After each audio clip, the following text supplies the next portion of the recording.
I was just a girl, a daughter, a sister, a student. And like every girl, I had dreams. I used to dream about flying. Not just metaphorically, really flying. Becoming a flight attendant. Wearing that uniform, walking through airports, seeing cities I'd only heard of. I wanted freedom. I wanted to live my own life. I thought that if I worked hard enough, maybe, just maybe, I could make it happen. But dreams are expensive. University costs money. So I started modeling. Nothing extreme, just basic work to pay my bills and keep going. It was work, it was honest, but in the eyes of some people, that made me a target. There was one man in particular. He told me he loved me. I never said yes, I never led him on, but he kept following me, calling me, threatening me. He thought I belonged to him. I told him no, again and again, but some men don't like rejection. To him, my no was an invitation to destroy me. I went to the police. I told people what he was doing. I showed the messages, the threats, the photos. I cried in front of adults who had power. And they told me, just block him.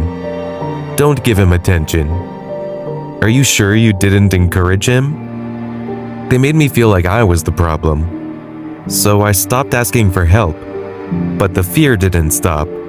He kept showing up, waiting outside, watching me. I would look over my shoulder every time I left my house.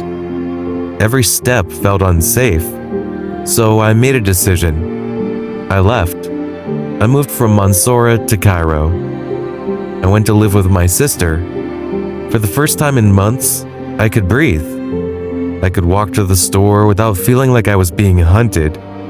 I started smiling again.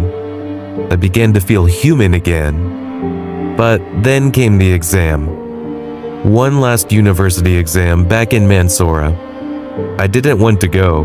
I begged myself not to. But I had no choice. I told myself, just go, take the test, come back. It's just one day. The night before, I couldn't sleep. I had a strange feeling in my chest, like something was waiting. But I told myself not to be paranoid, that I had already survived worse. I got dressed early that morning, put on my clothes, brushed my hair, tried to smile in the mirror. I told myself, be strong, you're almost done. I walked to the university. It all happened so fast. He was there. He waited for me.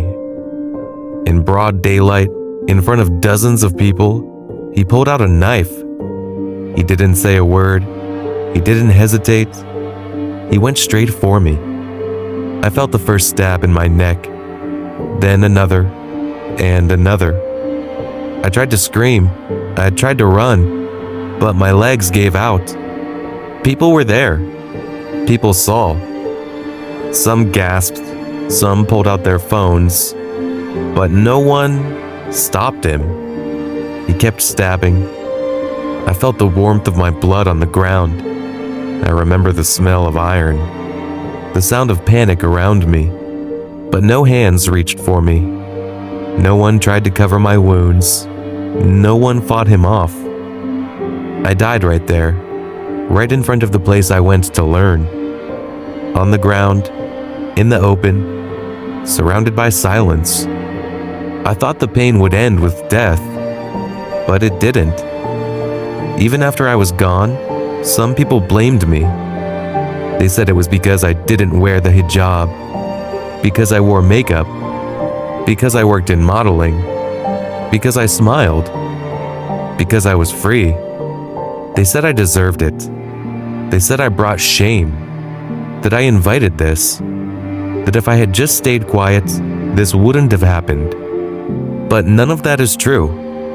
I was just trying to live, to breathe, to study, to build something for myself. I wanted to travel the world, not die at the gates of my university.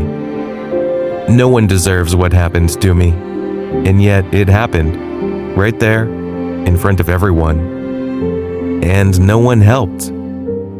My name was Naira Ashraf, and I was from Egypt.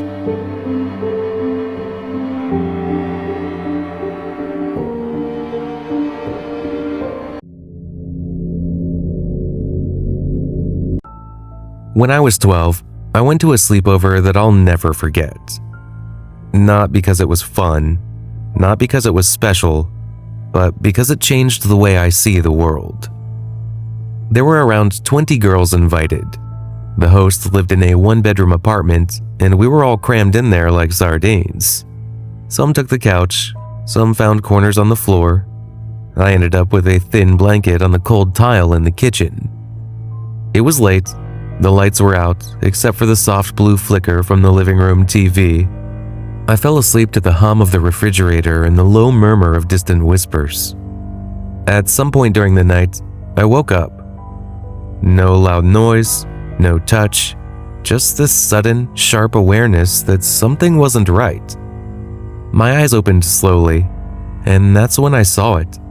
Perched on the counter across from me was something. Tall, dark, too tall to be human.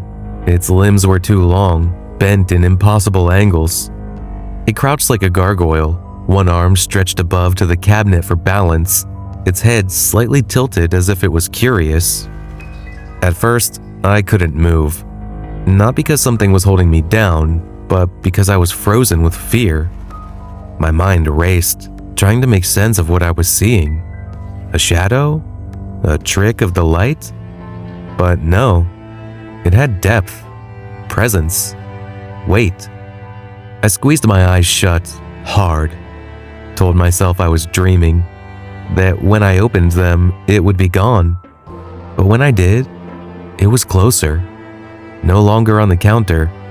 It was standing, at my feet, looking down at me. I don't remember its face, but I remember its skin. Pale. Unnaturally pale, like wax under moonlight. I shut my eyes again and didn't open them until I felt the sun on my face. The next morning, I felt sick, like something inside me had been shaken loose. I didn't tell anyone what I saw. I just texted my mom and left before anyone else even woke up. That should have been the end of it. But 10 years later, the girl who hosted that sleepover died suddenly. At her memorial, a group of us started sharing old stories. I decided to tell mine, maybe to get it off my chest, maybe to see if anyone else remembered something weird from that night. One of her old friends went pale. She looked at me and said something I'll never forget. She always said something dark followed her dad around. It hit me like ice water down my spine. I hadn't thought about him in years. The father. I barely remember him that night. I just remembered he was quiet, absent almost. Later, I found out he had been to jail. He assaulted one of his daughter's friends. He was a predator. I don't know what I saw that night, but I know what I felt.